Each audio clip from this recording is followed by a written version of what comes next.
नमस्कार दर्शक बंधु मो चैनल को आपन को स्वागत। मु आज ताल चकुली करके देखेबी। खूब कौलिया एवं स्वादिया पिठाटी एथि खूब कम सामग्री आवश्यक होता है। मोर आशा आपन को मोर ताल चकुली निश्चित पसंद आसीबो। तेबे आसंतु देखि नबा ताल चकुली। सेथिपे मु गोटे ग्लास अरुआ चाउल को भल रूपे धोई 3 घंटा पई ताको बतुरे की रखि नेथिली। देखंतु केते भल रूपे फुली जाइछि। मु एठी पिठा अरुआ चाउल व्यवहार करछि। आपण चाहिले जेकोसी अरुआ चाउल नहीं पारिबे। एबे आसंतु याको ग्राइंड करनबा। मोटे ग्राइंडर रे चाउल गुरगु सब रखि नउछि। जेहेतु आमे चकुली बनाउछे तेणु सेथिरे टिके पानी दे बाटिले किछि असुविधा हबनी। एक ग्लास अरुआ चाउल पई मु आधा ग्लास रु अधिक टिके तार मंड को नेछि। आपण पाखे जदि अधिक मंड थिबा आपण पूरा पूरी गोटे ग्लास नहीं पारिबे। तापर याको आमे ग्राइंड करनबा।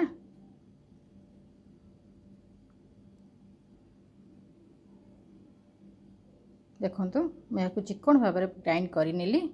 एबे ताको आमे गोटे पात्र को ढाळी की रखि नबा। तापर याको 8 रु 10 घंटा पई फुलिया पई छाड़ दबा।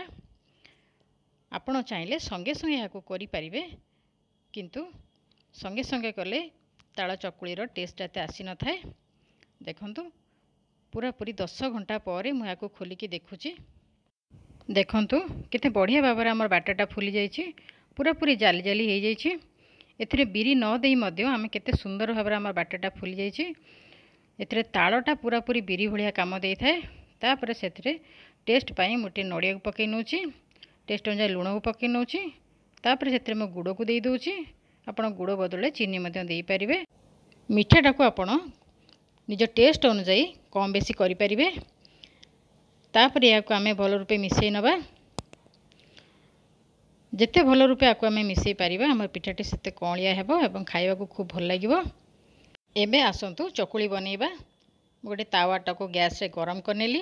तापर सेतिरे अल्प टिके तेल पकई चारिडे स्प्रेड करनउछि। एबे आणरू 2 डंकी आमे तादरे ढाली दबा। तापर धीरे धीरे करी पूरा पूरी गोल शेप रे चकुलटी बने नबा। मीडियम फ्लेम रे 1 रु 1.5 मिनिट पर्यंत ताको मु तावा रे पकई की रखिबी। तापर टिके हेई आसिला परे ता चारि कड़े टिके तेल को स्प्रेड कर देबी। वर्तमान देखंतु मु ताको धीरे धीरे करी उल्टी नउची। जोर करिबेनी आपण केना भांगी जिवो। आस्ते आस्ते ताको उल्टेबे कारण तालटा टिके लागी जाय थाए। वर्तमान हमर चकुली हेई गला। एबे आसन ताको आमे बाहर करनबा। मु आउ गोटे चकुली करके देखौछि। वर्षा दिन रे तालटा मिली थाए तेणु एथिरे विभिन्न प्रकार रेसिपी खाइबा खूब भल लागि थाए। आपण जदि एई ताल संबंधी विभिन्न प्रकार रेसिपी देखिया को चाहउछंती ताले मो चैनल को जाई आपण देखि नै परिबे। किंबा तालरू मंड किपरि बाहर करा जाय था जदि जानिया चाहउछंती ताले मो चैनल जाई देखि नै परिबे। आपण देखिले केते सहज रे आमे तालर चकुली पिठा बनेइले। जदि आपन को पिठाटी पसंद आसे वीडियोटी गोटे लाइक कर देबे।